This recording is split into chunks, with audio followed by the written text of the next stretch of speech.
vagas sejam ocupadas.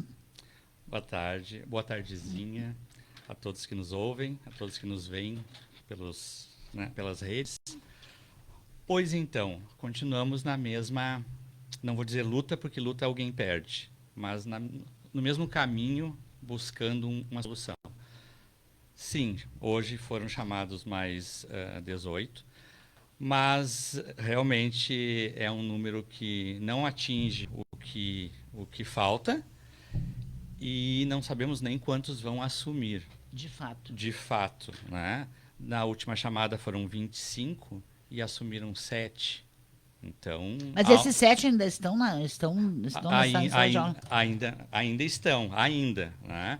Mas nesse meio tempo, claro, nós temos perdas, né?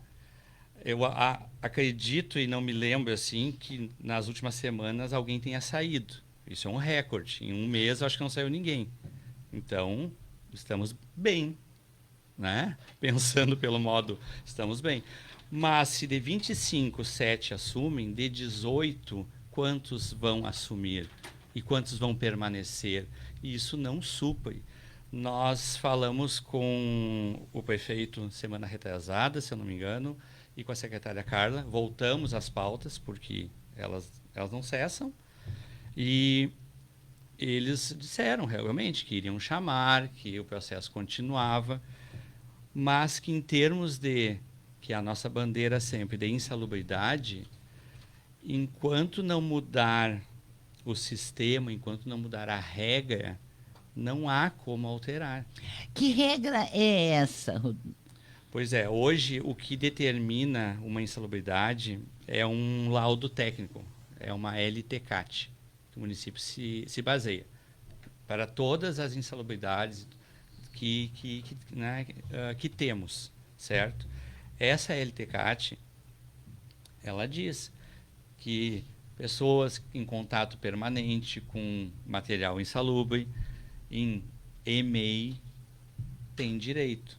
Por quê? Porque atendem crianças de 0 a 3 anos. Tem direito. A troca de fralda ela é constante, ela é permanente. Né? Monitores que estão numa MF não têm esse volume de troca de fralda. Então, na lógica, não precisam. Essa LTCAT, ela vence no final do ano.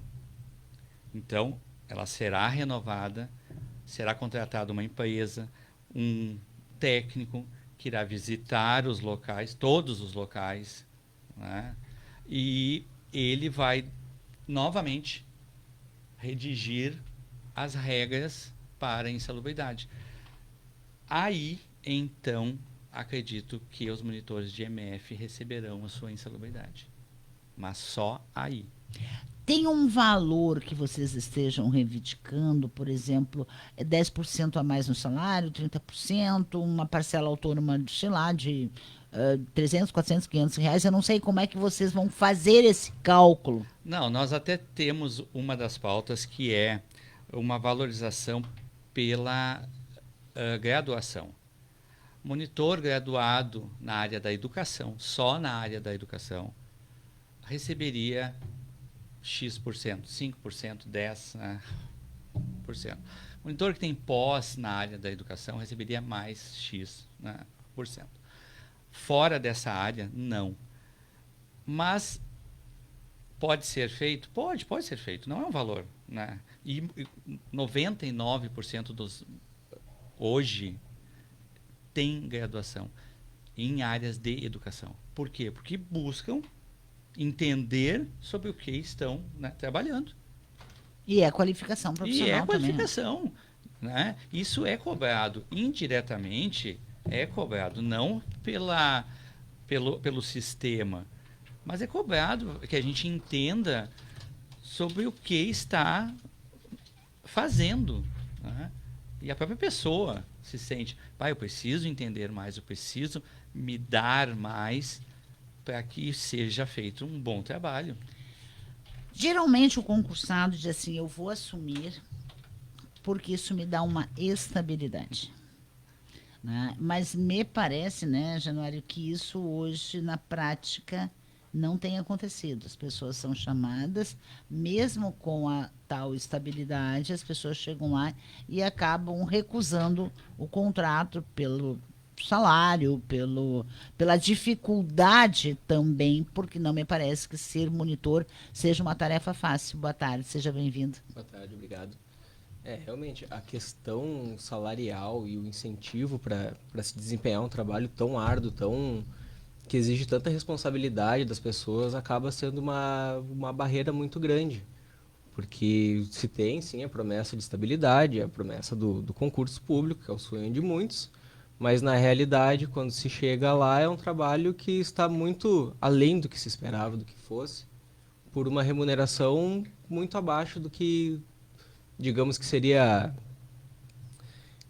Justa. A palavra é Essa justa. a palavra, justa. Porque o monitor que está ali, ele não vai cuidar apenas da alimentação da criança, higiene e tudo. O monitor ajuda, sim, na parte da educação, no desenvolvimento da criança. E principalmente nós que estamos nas EMEFs, nós trabalhamos já com crianças maiores, mas praticamente, exclusivamente com alunos com autismo, com alguma deficiência, que exigem um cuidado redobrado sobre eles. Hoje nós temos um monitor para cada sala de aula. Sim, um monitor para cada sala de aula, mas não apenas um aluno por monitor. Tem salas de aulas que tem 2, 3, 4. Depende muito. É. No caso da EMEI, existe o monitor de sala e o monitor do PCD. Então, Pois é, isso para até porque na escola infantil, de educação infantil, que é o EMEI, né? A EMEI, né? A EMEI. A Escola Municipal de Educação Infantil. Existe um monitor para aquela criança que é PCD, portadora de deficiência. Exato. Né? E existe um outro monitor para aquela criança que é Down, que é autista, ou enfim. Não, vamos né, pôr isso numa forma. Numa sala de berçário, por exemplo, tá? Existe a professora, a monitora da sala, que atende as crianças, e em caso de criança PCD laudada com observação de necessidade de monitor exclusivo, existe o monitor para aquela criança. E não só para uma criança. Então, se naquela sala tivermos 2 crianças laudadas com necessidade de monitor, aquele monitor vai estar com as 2 crianças. E a outra monitora vai atender as outras crianças, né, da sala. Mas, claro, num ambiente não existe essa divisão tão formal. Atende-se à necessidade, né? Não tem como ver uma criança, ela vai cair. Não, parei, mas ela não é minha. Não, ela é tua. Ela é minha também, né? Ela é da sala, né? Ela é do ambiente escolar. E eu sou do ambiente escolar. Porque, na verdade, eu tenho visto muita gente dizendo assim, mas os pais estão querendo um monitor para cada criança. Tem uma briga aí, digamos, entre aspas, essa briga, mas já existe uma discussão em que os pais, as famílias estão querendo um monitor para cada criança. Nas escolas estaduais, me parece que já é papo corrente, né? Isso, exato. Mas os pais só pedem isso, e aí eu vou dar esse ponto, porque assim, os pais só pedem isso quando, a partir de um neuro, de todo um trabalho feito, de toda uma pesquisa feita, de um estudo feito para aquela criança, o neuro colocou lá no laudo. Precisa monitor exclusivo. Aí se torna um monitor para cada criança.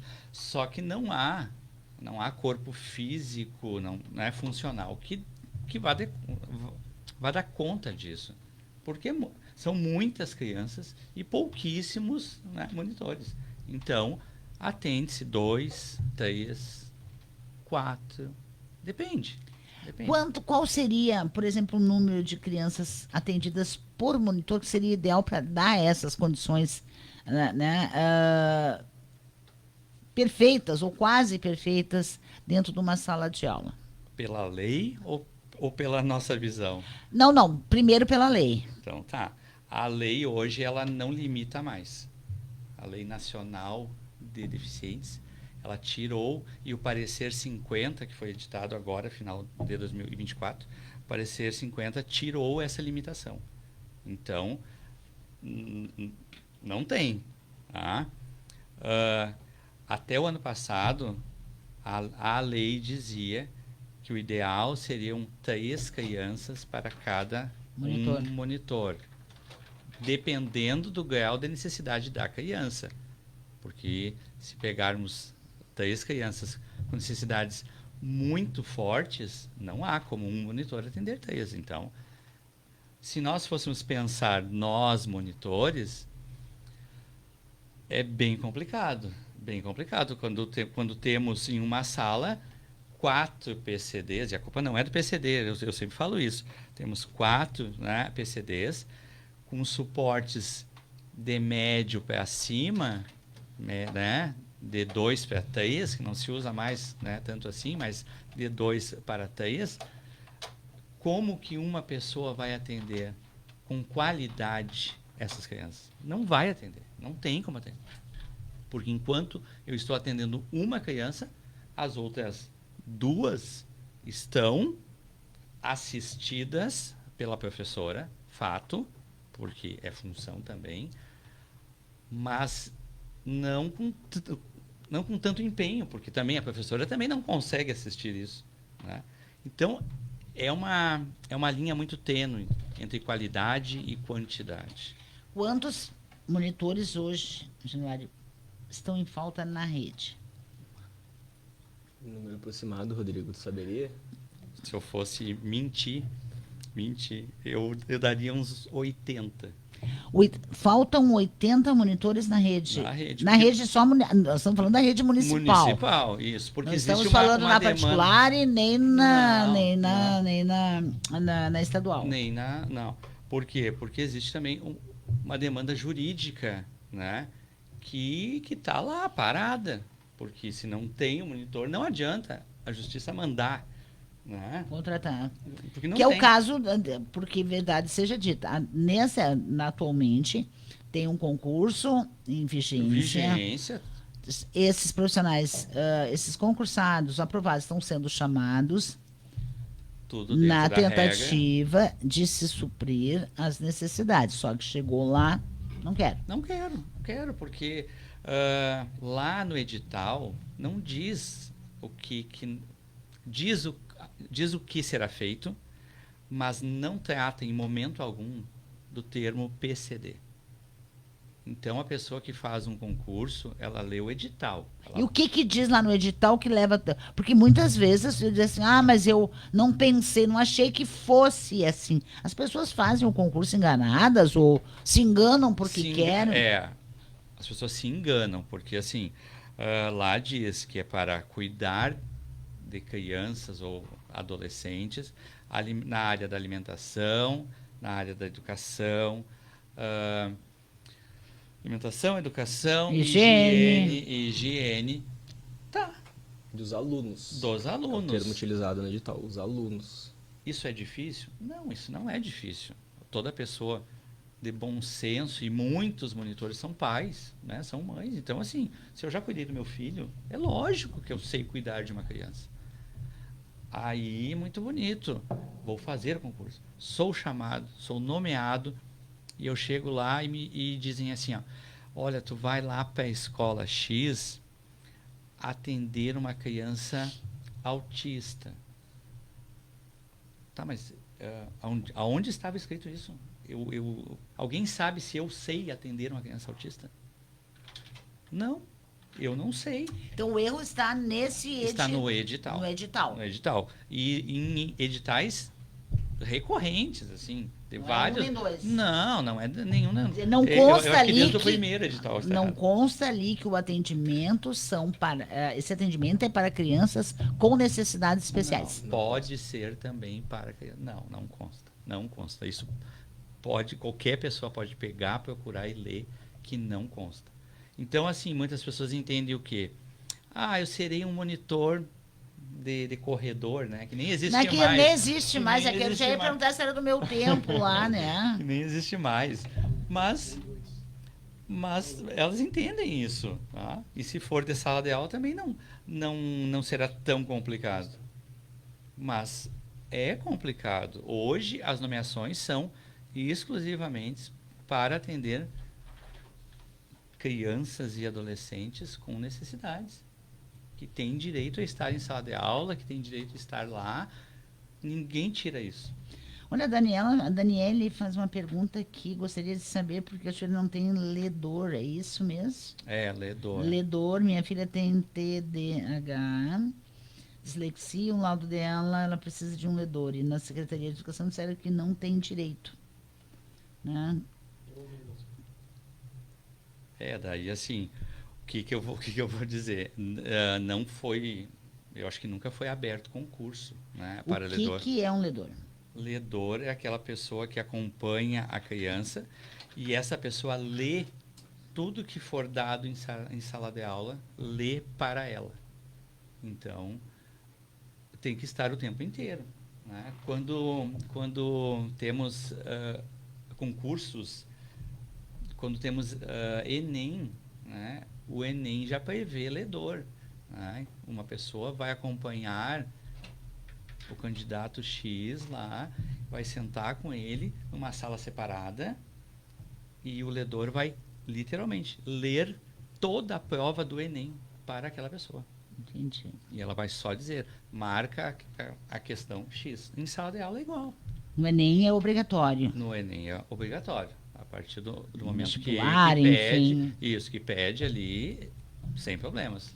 Olha, aqui o Renato também pergunta, faz a seguinte colocação. Pergunta para o presidente da Associação dos Monitores. Mesmo com a Prefeitura realizando convocações para o cargo de monitor escolar, o que se observa é uma baixa adesão, um reflexo direto da falta de valorização e dos salários pouco atrativos, que a gente vinha falando até agora, né? Exato. Ao mesmo tempo, há uma morosidade por parte do Executivo em discutir pautas importantes, como a concessão da insalubridade e a reestruturação da carreira. O senhor acredita que essa demora nos trâmites, somada à ausência de avanços concretos, possa ser intencional no sentido de enfraquecer a categoria e abrir caminho para uma possível terceirização do serviço? Caso essa terceirização ocorra, quais seriam, em sua visão, as consequências para a qualificação da educação e para a valorização dos servidores públicos? Olha, o Renato levanta uma questão importante, que é essa questão da terceirização. Hoje se fala muito em terceirização da obra, terceirização da saúde, terceirização até mesmo da educação, né? Existem governos que querem colocar nas mãos da iniciativa privada as escolas municipais, enfim, exato, já existe projetos das escolas estaduais também. Proposital, eu afirmo que não é. Não é proposital. Nós temos uma qualidade na cidade, no município de Cachoeira, uma qualidade de ensino que nunca será debatida com esse tipo de termo, né? Propositalmente não vamos dar insalubridade para esvaziar a categoria, para que ninguém mais queira. Não, isso não é lógico. Mas o baixo salário, a falta de incentivo, pode, e acredito que vá, enfraquecer possíveis concursos a ponto de não ter quem queira. E aí, claro, exigirá uma contratação. E essa contratação eu acho arriscada ao extremo, porque enquanto concursado, nós temos uma responsabilidade que, né, ela fica ali nas entrelinhas. É concursado, tu deve seguir regras, deve seguir, né, parâmetros. Quando é contratado, e eu acho que daí também ninguém vai querer, porque é o tipo de coisa. Vão contratar a que salário? Vão contratar a que condições? De repente, o giro de profissionais será muito maior e o prejudicado será exclusivamente o aluno. O aluno. A Daniele volta a uma nova pergunta. Como faz para conseguir, então, quem eu procuro? Porque o laudo dela, ela precisa, porque não consegue ler. E se a professora lê, ela consegue fazer. E pelo que eu entendi, a SMED disse que não precisa. do ledor, né?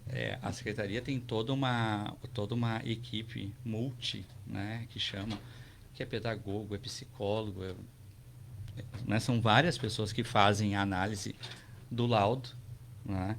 E aí, claro, não cabe a mim julgar certos ou errados. Agora, Né? tudo bem, eu acho que realmente agora, se a Daniele não consegue, se existe um laudo médico que diz que a menina dela precisa desse profissional, e a SMED não pode estar acima de um laudo médico dizendo que não precisa, não tem direito. Como não tem direito, está na lei? Está. Está na lei? Está na então, lei. se está na lei, Daniele, eu sugiro. Existe o Conselho Tutelar, existe a Promotoria da Infância e Juventude, o Juizado da Infância e Juventude e, por último, a Defensoria Pública. Porque se é lei, a Prefeitura não pode dizer que não tem, não consegue, não tem direito. Como não tem direito? Se está na lei, pergunto de novo ao presidente da Associação dos Monitores, está na lei? Está na lei. Se está no laudo, eu não vou entrar na lei. Não, sim. Está no laudo, ela precisa. Agora, se a lei ampara 100% isso, depende. Depende muito de uma análise. Então, assim, não podemos generalizar e dizer tudo que está no laudo é de direito, porque, de repente, aquela criança, quando recebeu o laudo, quando ela precisava. Passou-se tempos, ela frequentou a escola e ela já tem condições de desenvolver sozinha o seu bem-estar de sala de aula, de repente ela não precisa mais. Então, é uma análise muito complicada isso. O mesmo caso da análise da insalubridade. Eu posso pedir insalubridade para todos os monitores que estão em uma MF? Não, eu não posso.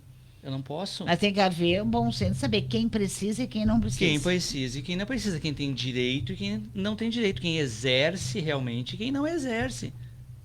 É um estudo caso a caso. Sempre é caso a caso. Sim, mas no caso da filha da Daniele, tem lá psicólogos, pedagogos, tarará, tem vários CCs que estão ganhando muito bem para exercer essas atividades. Possivelmente deve ter alguma profissional lá que vai dizer, olha, vamos procurar e vamos ver quais são a situação. Agora, simplesmente dar o assunto por encerrado, sem uma análise mais profunda, acho extremamente perigoso. E eu não vou defender o governo, mas eu acho muito difícil que esse assunto tenha dado por encerrado.